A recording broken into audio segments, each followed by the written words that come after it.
Welcome, welcome, welcome. This is Kicking It with Coach K podcast. I am your host and the man of this hour, Coach K. This is episode 33.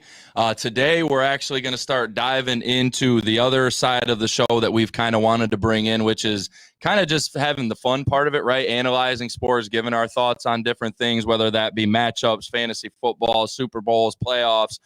We want to kind of bring the mix of both bringing guests on with interviews, tapping into their story, getting their knowledge, putting that out there for everybody, and also just having some fun with the show and talking sports in general. So today, there's a big game coming up this Saturday at high noon, as always, on Fox at the Big House, Michigan versus Ohio State. We're going to preview that game here in just a few minutes. This show is brought to you by BrainJerk Entertainment, Kennedy Health and Wellness. Welcome to the BrainJerk era. These guys are always growing. I say it every single week, but they're always moving, always staying busy, doing different things, whether it be the podcast content, whether it be events.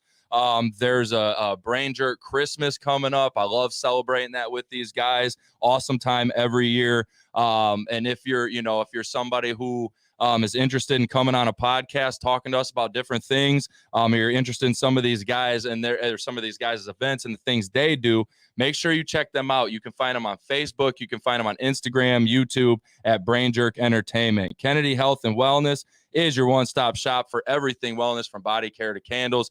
This is our last few days, guys, out at Krepp's Apple Barn. They close on Wednesday at 6 o'clock. So, again, open until Thanksgiving. You have still some cider in there. You got all types of goodies out there. That's in LaSalle on Minks Road. Make sure you go check out Krepp's Apple Barn and go make sure you grab the last of the stuff we've got out there for the season. We also want to give a shout out to several sponsors of the show. Again, these are people and places that not only impact our community, but our student athletes in this area and our programs. So we want to give them love every single week and give them a shout out. And so we'll start with Amaya's Fresh Mexican Grill, Little Brown Jug, Lane's Pizzeria, IWR, Nerdy Designs, All Hard Athletics, Monroe County Sports Network, 1817 CrossFit, Big Back Prep, and Back Row Baggers. Again, appreciate everything they do for this show, for the community, and for our student athletes here in the county. Our quote of the day: do everything right and let luck run its course, or do everything unintentionally and pray for luck. And that's by Coach Searcy. Shout out to Coach Searce over at Romulus High School. He's a mentor of mine, a guy that I obviously spent like 4 years with over there. Incredible dude, incredible father, incredible coach. And that quote right there is something that we just embodied from day one all the way through. Something that I carried with me even here to Erie Mason, right, is you want to do things the right way and hope that things fall in your place. Because if you don't do things with intention and you just kind of stumble about life, you're pretty much going to be stuck praying for things to fall your way. The read of the day: Conscious Coaching, the art and science of building by book. I just picked this up. So this is something that I'm getting ready to dive into personally. So I can't really tell you exactly the details of this book. It's by Brett Bartholomew. But again, something I grabbed right now at Erie Mason and even not just here, but looking at programs around the county with new coaches and that'd be all sports, whether it be football, softball. We're all trying to build that buy-in, right? We're all trying to get that building, the building of the culture and the buy-in to the values that we're trying to instill in our program and within our kids. And that I thought was a quick, good book that I saw on the shelf that I thought might be able to kind of dial into that for coaches. So make sure you guys check that out. So there's been a lot of success this year with Monroe County high school football. We've had a lot of great players. The all-region team dropped. We've had a lot of great teams that made historic playoff runs, teams that had great regular seasons. We still obviously have Whiteford, who is getting ready to play for another state championship. I believe I'm pronouncing this right, but they're getting ready to play Ubly. I don't know if I think it's Ubly or Ubly. Is it Ubly? I think it's Ubly, but again, going for 2 in a row, a school that's always had success. I was just talking about this with Coach Bowers last night. Shout out to him. But a school that's always had success in football, but really hitting this dominant stride. They now hold the Monroe County record for wins. Whiteford is obviously in a place that we would like to be as other programs, right? As far as success and dominant and sort of things in that manner. So they're really uplifting football in our community and in our county. They're really putting a good name for it. And again, it's one of those things where as like a competitor, that's the bar, right? That's who we're chasing. So give them a shout out. If as a coach that faces them, I want to see them go win it for the county. I want to see them go win a ring for the county. Obviously, the week that they play us, I always want to see them lose that game. But I do wish those guys a safe, healthy, and successful state championship game. There's a lot of good matchups in this. Check out those matchups at Ford Field. A lot of great teams in pursuit of that wooden mitten. Whiteford and Ubley, I believe, is the only undefeated matchup. So the last of the undefeated teams. But again, lots of great matchups in that one. Belleville, Southfield, AT&T is going to be an absolute classic. Can't wait for that. That's one I'm going to tune into the entire way. There's a bunch of them, but make sure you guys check those out. I know there's like deals going on right now for Ford Field. You can go get some food up there, and there's tickets for cheap. Go support those guys and make sure that we come out and give a big crowd for those kids in a state title pursuit. That's big to go get one of those. That's a moment of a lifetime. So, and it's something that as a coach, and speaking for all coaches, that's something that we're all chasing, right? We all do things for different reasons. A lot of us do it for the kids first, but it doesn't mean at the end of the day you're not trying to win a ring and to win a wooden mitten. So, hats off to all these teams this year. May you guys have healthy state championship games, have great matchups, and let's pack Ford Field that day. I do want to give a shout out to D Mills and Matt and also everybody else that won their fights last night at the ALCC. D Mills is at 15-0. If you didn't hear, I got to give a little shout out to him. But if you didn't hear him, he was actually on this podcast. Go back and check that episode out. But D Mills getting his 15th win, undefeated. Incredible. Again, we talked with Bronco McCart on the show about Monroe being a boxing hotspot, and D is the next guy up to kind of carry that championship level reign, right? That championship level talent. And there's guys coming up the pipe. Josh was just sharing about how an 8th grader won his match last night and how he's coming up. There's a lot in Monroe when it comes to that. So it's incredible to see an event like that put on. Shout out to the ALCC. We obviously love everybody over there. Shout out to them for hosting it. And it looked like an incredible crowd there last night. It looked like a great crowd. I know a lot of my friends in the community were there. And that's special to have nights like that because everybody says in Monroe, we don't have anything to do. And things that BrainJerk Entertainment, again, shout out to these guys, things like the ALCC putting on the boxing night and D Mills putting that together. And there's different things going on like that that are here for the city. And you just got to kind of recognize and take advantage of them when they're here. So, again, shout out to those guys. We're going to jump into our coaches' corner today before we get to this rivalry because I got a lot to say and share my thoughts on the game. I'm going to try to keep it. A lot of I'm a Michigan fan, so I'm going to keep it as unbiased and as honest as I possibly can, I promise. But our coaches' corner today, so this something that's been on my mind all week. I've been wanting to talk about it a little bit and just dive into it, why it's been on my mind and kind of what I mean by it. When things don't go your way, they can change you one of two ways. You can get better or you can get bitter. This football season did not go the way that we wanted, both at the middle school level and the high school level. The results did not show up how we wanted them to. And I've experienced some other aspects in life, whether it be personal, business, whatnot, that I've had to kind of come to that grips with that again. Are you going to let this frustrate you and make you mad at the end of the day, or are you going to take what you can from it and get better? And a lot of us, we stall because we end up letting things kind of simmer or sit on our minds for a while instead of just moving on and figuring out how to use it to get better.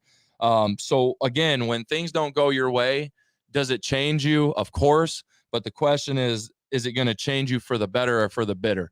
And you always want to make sure that you obviously change and move to the way of improvement so that whatever result you're chasing that you didn't get, that you obviously can try to obtain that result next time. The funny thing is about it is we get hung up on things that happen in our life and we let it bring us down. But the funny part is like those things that happen never get better by getting a worse version of yourself, right?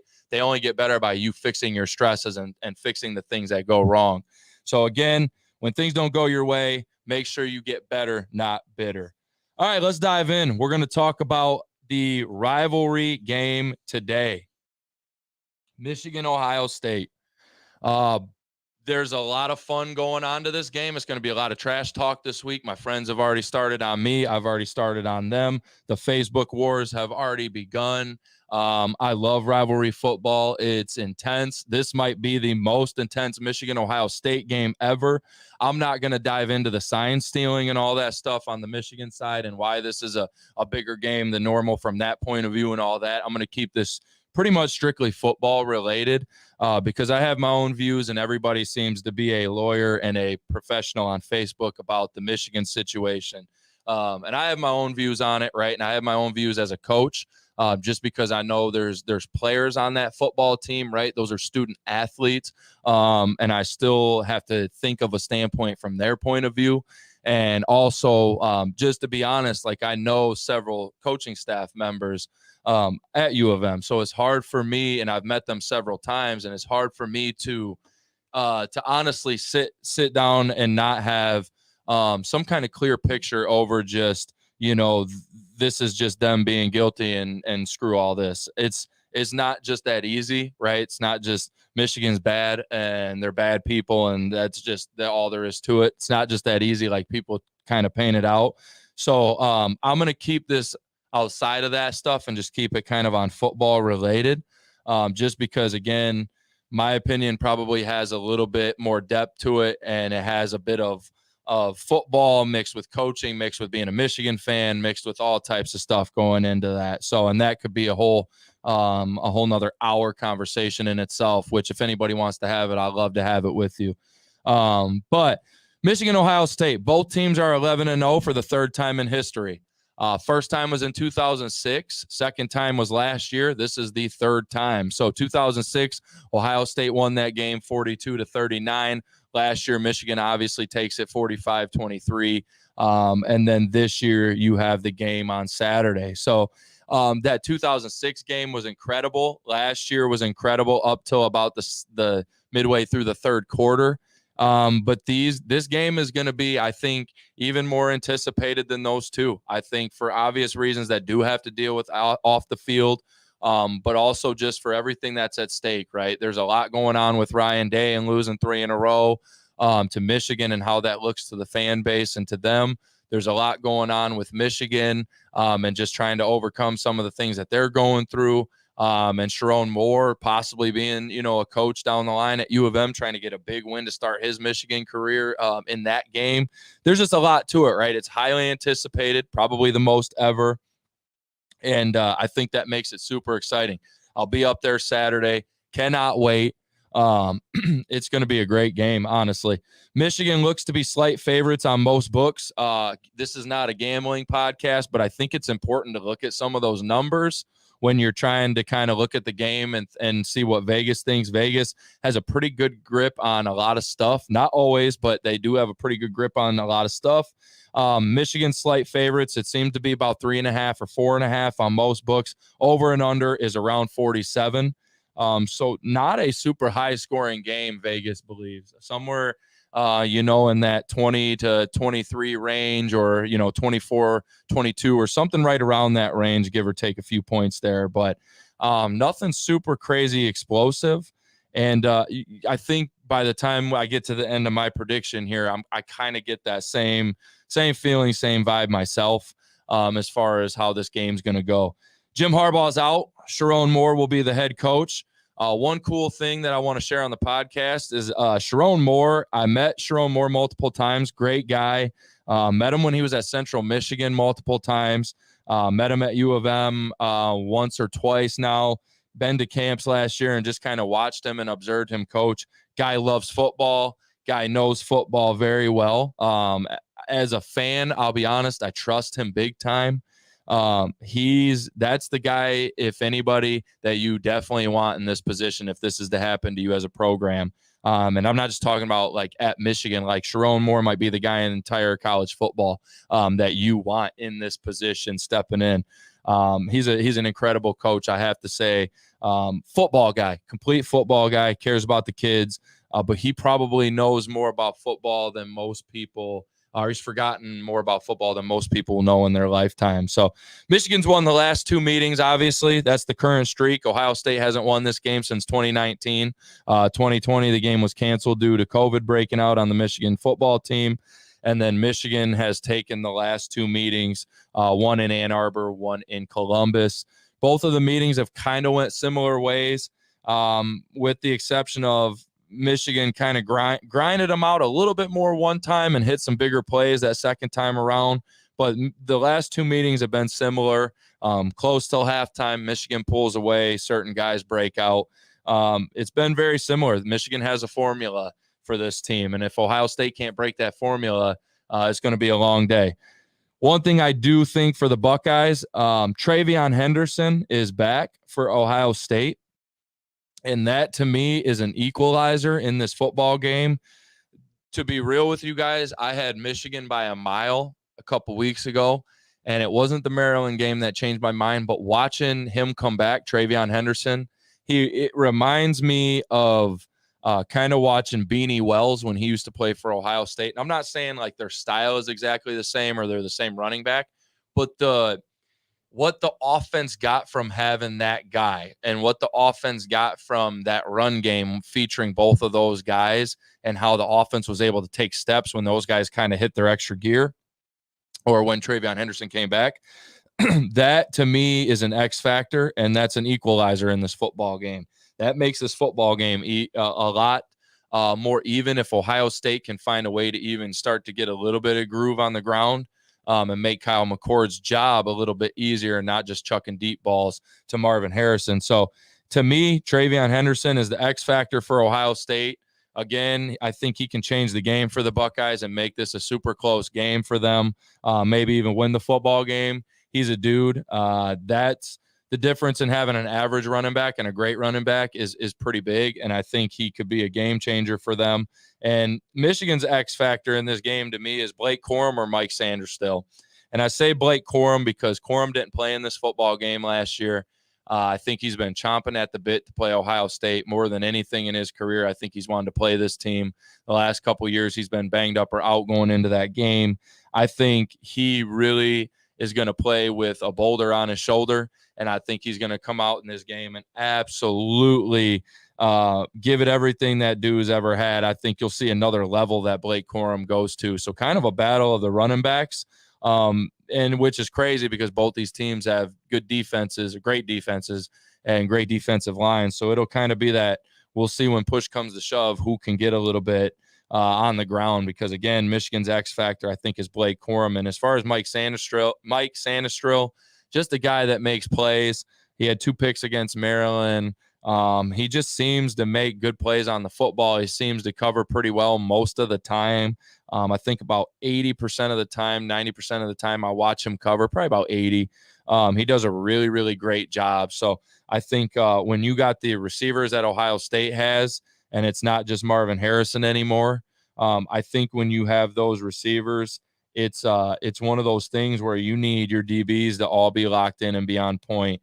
And I think he's super important to that. So I think he's kind of the X factor for Michigan. I wanted to put Will Johnson up there just because, these guys are going to have their hands full with them Ohio State receivers. So those guys, to me, Blake Corum and Sanistrell, are the X factors for Michigan. One thing Michigan needs to do is Michigan needs to get healthy. It looks like they're going to get a little bit healthy. They're going to get Henderson back on the line, it looks like, and hopefully they get Roman Wilson back. But Michigan's got to get healthy, and if they can get at least a little bit healthy, get JJ looking better, because I think JJ's a bit banged up. If they can get that in a better place, it'll look good for them to kind of be in a good spot to win this football game. But they have to get healthier. If they go in banged up, this could be a really tough day for Michigan, because right now tackle issues with injuries on your right and left tackles and shifting guys over and everything, That's not easy to do, and that's not an easy job. And I get it that they had to do it in the middle of the Maryland game without a week of prep, but I'm telling you, that's a tough thing to do from a football standpoint. Losing tackles and having tackles come in maybe a bit banged up coming off of injury.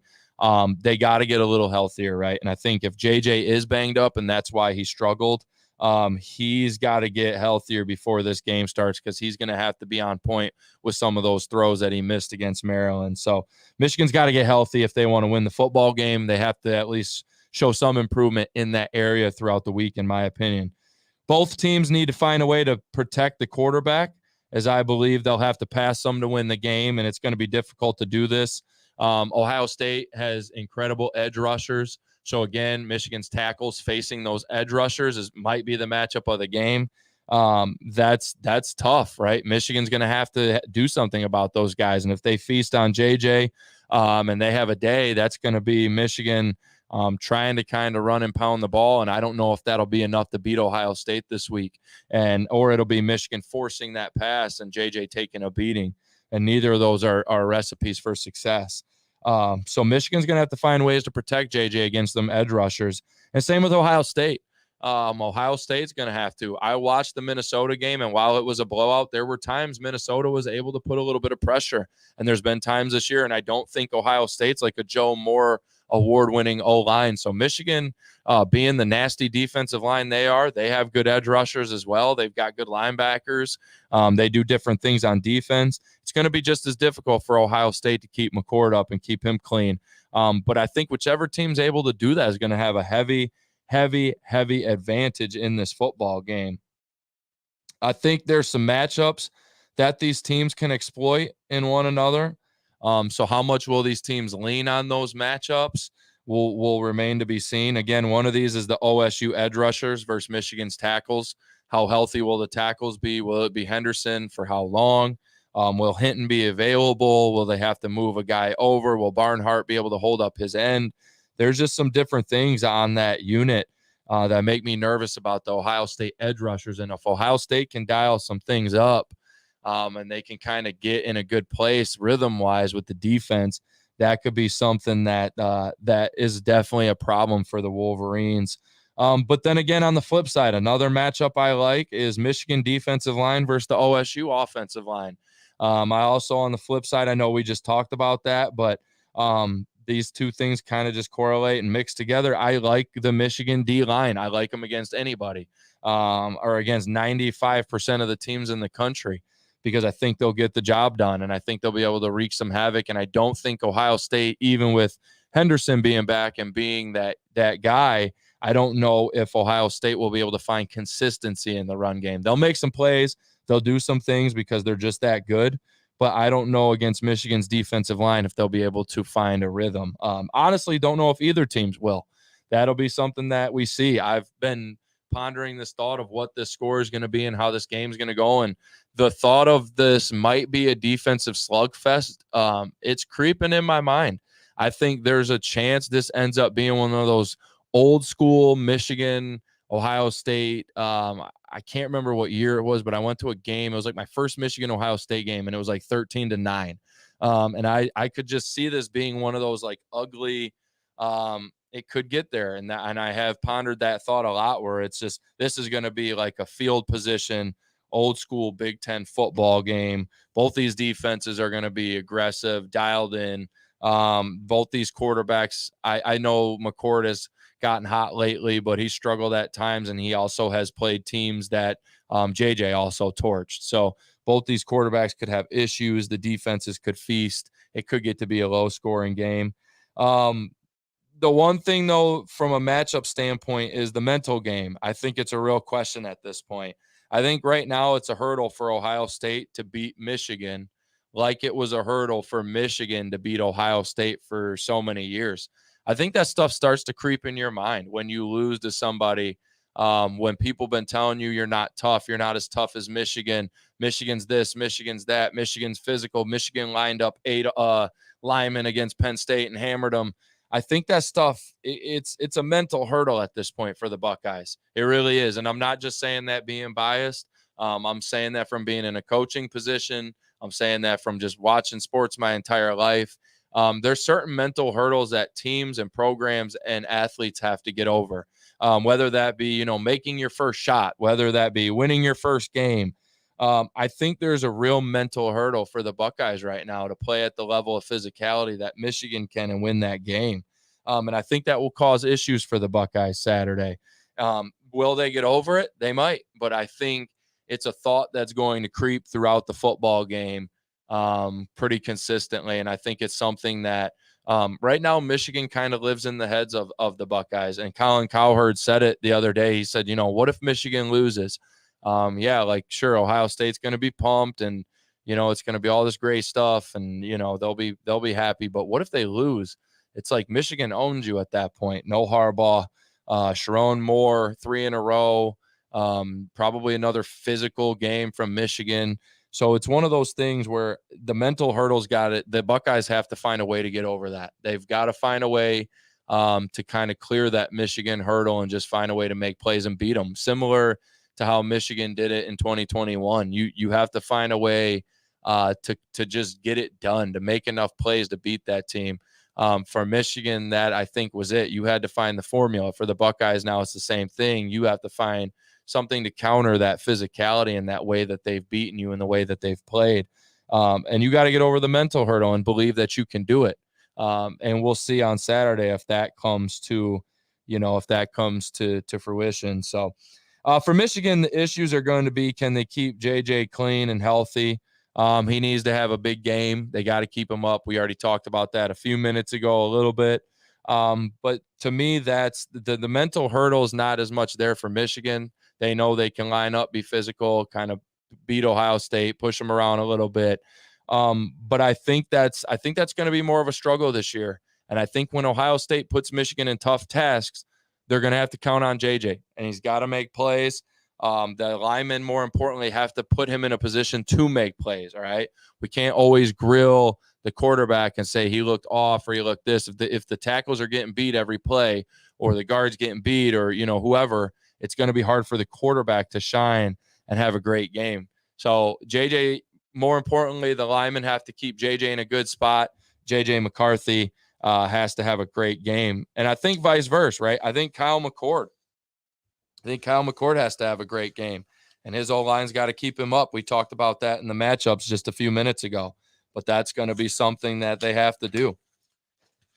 So at the end of the day, I believe that Michigan's performance Saturday was a result of a game that's a trap game. Being a little bit banged up. Again, not to keep harping on it, but they got to get healthier this week. And exhaustion of everything going on. I think Michigan's tired. And I think they showed it last week against Maryland. I think all this off-the-field stuff, a coach getting fired a day before a game, I think they're tired. And I think it showed on Saturday. Now, will that affect them next week? It could. The reason I'm optimistic personally is Michigan, it's going to get quiet this week as far as all this stuff goes. The Big Ten case is closed. That's why Michigan partially did this. They did this for a few reasons. And again, I'm not diving into all of that. But one of the reasons is they wanted stuff to quiet down to get ready for this game. And they didn't want, I don't think they wanted all the turbulation and all the stuff going on throughout this entire week, dragging on court cases, everything else. I don't think they wanted that. I think they wanted to be able to say, all right, we're good with the Big Ten. We solved it. We're done. The NCAA is going to take a while to finish what they're doing. We got to beat Ohio State. And I think they'll be able to come in with a fresh mind on Saturday. It's a rivalry game. They'll be excited. They'll be fired up. And I don't think you'll see that kind of exhaustion out of Michigan that you may be seeing, obviously, against Maryland. Michigan's been dominant all year. It sounds like they're going to get healthy enough to have a key pieces back at tackle and Roman Wilson. Ohio State's extremely tough on defense. Marvin Harrison's the best in the nation. Can Michigan defend him to a point where he doesn't absolutely go off? I do have this scared feeling as a Michigan fan that this could be one of those games where Marvin Harrison just goes absolutely nuts and either wins them the game or keeps them in it all the way until the very last second. He's just a guy. And even with Will Johnson and Sanistril and some of these other guys at DB, I just don't know if there's any DB in the country who you're confident against him. He is absolutely phenomenal. Their defense makes me worried. They're a great defense. They are phenomenal. I think Ohio State has enough to win this football game against Michigan. I think they've got enough pieces. I think they're strong enough. I think they're coming into a stride that puts them in a great position to make this an incredibly competitive game and put Michigan on their heels. But at the end of the day, I still feel like JJ and the Michigan defense has been incredible all year, except for, maybe one game. JJ had the game against Bowling Green that wasn't great. But I feel like even last week or 2 weeks ago against Penn State, like, I felt like for what they asked him to do, JJ was incredible. He was just only asked to throw the ball 8 times, right? JJ's been incredible all but one game. Get him healthy. I think the Michigan defense is just a hair better than Ohio State. I think Michigan has the best defense in the country. Just truth be told, I think that if you watch the film, I think the different things they do, I think they're the best defense in the country still, even after yesterday. Josh Gaddis from Maryland. Maryland always plays Michigan tough. Game before Ohio State. I don't really downgrade the defense after yesterday, even though they gave up some touchdowns. They also caused turnovers and basically won the football game along with special teams for the Wolverines. So I feel like the Michigan defense will make enough plays on Kyle McCord and Ohio State. And I think Michigan's still too tough for Ohio State right now. Right now, I think the mental battle's still there. I think Ryan Day, I think he's been caught up in it. And I think they're a program who has lived too tight the last few years. And I think at this point, Michigan is still just a hair too tough. If they decide to line up 7 linemen like they did against Penn State, and they decide to do some different things on offense, I think they can hammer away at times. I think they can still make a ton of plays defensively and kind of insert their will and cause turnovers. I think they'll win the turnover battle. Right now, Michigan wins the mental battle, and I just haven't seen anything to change my mind this year. And again, I'm really not trying to be biased. I'm not. But I also can't say, well, there's 12 games or 11 games so far, and I'm just going to judge off that one Maryland game. I can't, because of all the circumstances we talked about, all the things. I've also been a coach for almost a decade now in 3 different sports technically. I know how this stuff works, and I know there's sometimes teams have off weeks, off games. Things happen. And so I just think if I'm taking the 11-game sample, I still think Michigan defense is too strong for McCord and Ohio State, and I still think Michigan's winning this mental battle. I think Michigan has embraced almost the villain role, and they're just banging chest trying to play everybody and beat everybody, and I think that's too much in the big house next week with an extremely loud crowd. My prediction for this game is 24-21 Michigan. So I'm going to actually take what would that be? That would be that would be just under the 47. So I'm going to take the under just barely. I would be sweating that out if I actually took that, but 24-21. And I think this could come down to something where Michigan needs a late field goal, a late drive and a late field goal to put this away, or comes down to who has the ball last. But I do like Michigan in this game. Close, lower scoring. Definitely not a shootout, not 10-3, but 24-21 is my prediction. Give me the Wolverines. Just before we finish up here and go into our athlete of the week, some other rivalry games going on this week that I thought were interesting that I wanted to just share my predictions for.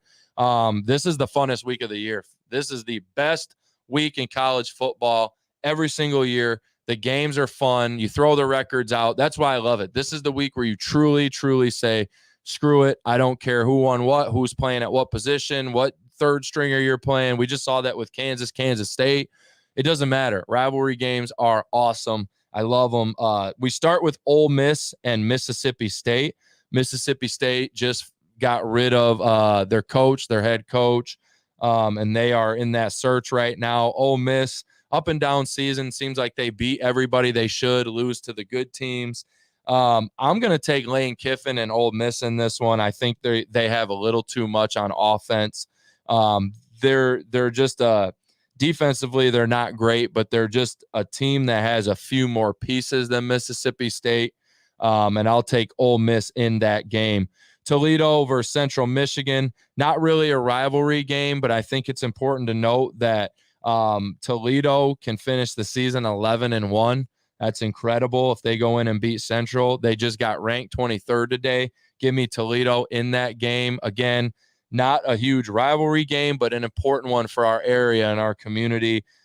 We also have Eastern Michigan. Who is Eastern? Hold on. I apologize for that. I should know this because Eastern Michigan is playing for bowl eligibility. They play Buffalo on Tuesday night at 7:30.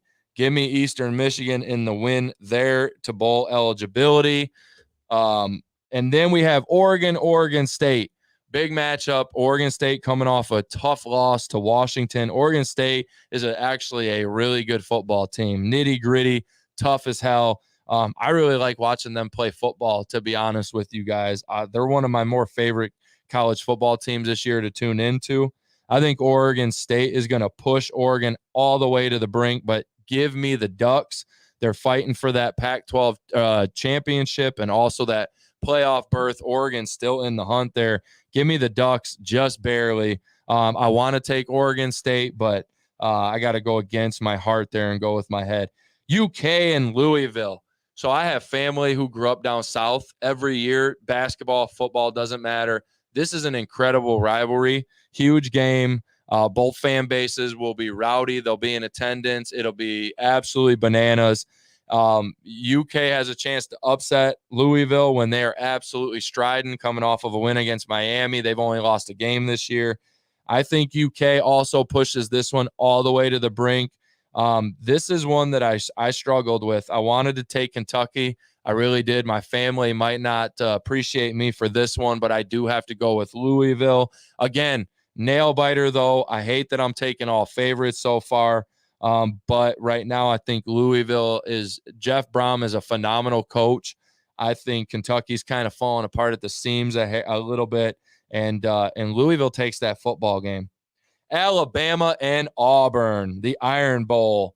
This one is fun every year. One of the craziest plays you've ever seen in football history happened in this. Go look up the Iron Bowl return. That was absolutely nuts. I don't think there's a shot in hell that Auburn wins this football game. They just lost to New Mexico State last week, Jerry Kill. There's not a shot in hell that Auburn wins this game. Alabama in an absolute blowout. Give me the Crimson Tide. I'll take them big. Arizona State. I am a big Jed Fish guy. Coach Fish is phenomenal.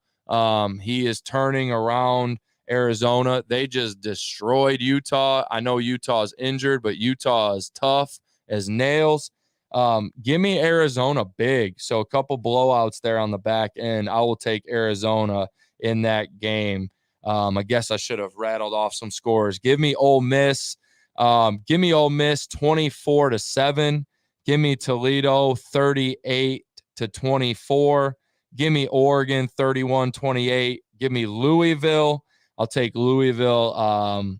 We'll go 35-21. Give me Alabama 52-3, and give me Arizona. Let's go 42-7. I think there'll be some blowouts on that back end there. Student athletes of the week. Every week we got to tap into the people around the county who have been doing their thing on the court or on the field. We got to start with Whiteford football. Jake Ayatt. He had a 93-yard interception return right before halftime, which pretty much set the tone for Whiteford to win their semifinal game. From what I was told from somebody who was watching this game, this was actually a pretty close start to the game, and they drove all the way down the field. They throw a pick to Whiteford. Whiteford takes it 93 yards back for a touchdown, sets the tone for the second half. Whiteford ends up blowing them out and moves on to the state title game. Also want to just throw a shout-out to SMCC Volleyball for an incredible run this season. They won regionals. They went up to states, gave it a great run. Again, just awesome when we see these teams in our community represent us so well and elevate our sports around here. So huge shout out to SMCC Volleyball. Great job, ladies, for representing your school, yourselves, and this community.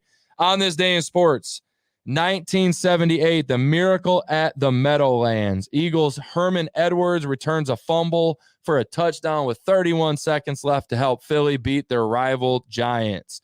So 1978, I don't know if there's any film on that or not. Go look that up. That'd be pretty crazy. But 1978, I'm sure the film's not great, but you can find that 31 seconds, returned a fumble for a touchdown to help win. And then our last on this day, 2004. Josh, if you want to throw that up in the background, go ahead. The Malice at the Palace.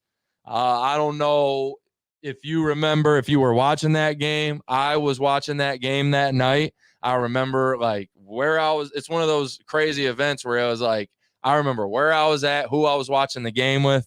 I remember what I was sitting there thinking during the game. Rasheed Wallace was my favorite basketball player growing up. So, and Ben was one of my other favorites. So watching that whole thing was like, it was crazy. Honestly, just speechless. I didn't know what to say. I'd never seen anything like that in sports, especially in basketball. Huge fight breaking out. There was a ton of suspensions in that game or after that game. There was dudes that were suspended like 60 games. There was like 13 guys. I remember asking my grandmother, she was a big sports fan, and I remember asking her, like, how are the Pistons and the Pacers going to play games? Their whole team just got suspended. They just going to like sign practice scout guys, or how are they going to do this? It was like whole rosters were like out of there. Fans were banned from the Palace and from the Pistons games forever. Lifetime bans from Pistons games. Like just an absolute crazy event. Again, it was some stuff that had started earlier that kind of carried on, and Ben Wallace goes up for a basket, gets hammered by Ron Artest, gives him a shove. Artest lays on a table, some beer gets thrown. Rest is kind of history, man. So crazy night at the Palace. Not something that we should be overly proud of, I guess, as Pistons fans, but definitely one that we'll remember forever there. And again, that was also that was one of the best Pistons teams of all time. That was an incredible team. Rasheed Wallace, Chauncey Billups, Rip Hamilton, Tayshaun Prince. That was a great basketball team, and just a crazy night that night. Our links, you can find us at Kennedy Health and Wellness on Facebook and Instagram, and KennedyHealthWellness.com. You can find BrainJerk Entertainment on Facebook, Instagram, and YouTube. And again, make sure you tune in to the podcast from BrainJerk. They are posted live on YouTube and Facebook every week. All right. So make sure you tune in right here. Kicking It with Coach K. You can follow our Kicking It with Coach K page on Facebook and Instagram. You can follow me at Coach K1993 on Instagram. And we have some exciting news on some podcast stuff coming up. So stay tuned for more on that. If you like listening to this show and you want to hear some different content coming out with myself and with Josh and with some guests, make sure you tune in and stay tuned for this news we got coming soon. I will see you guys next week at 7 p.m. We have Coach Kevin Rogers joining us, F5. You guys know what I'm talking about. High school football coaches, you know what I'm talking about. The F5 coach coming in to talk about his offense, talk about football, talk about his time at Belleville, his time at Loyola, Orchard Lake. We're going to talk to him, get some of his thoughts on some things going on in the game today and whatnot. So we will see you guys. Thank you for tuning in. And I was trying to be unbiased during the show. Now I'm going to leave it on this, though. Let's go Blue on Saturday. Go get them, Michigan. I'm rooting for y'all. Take care of business. I can't wait. If you're in Ann Arbor that day, hit me up. I will be there. I hope to see you guys.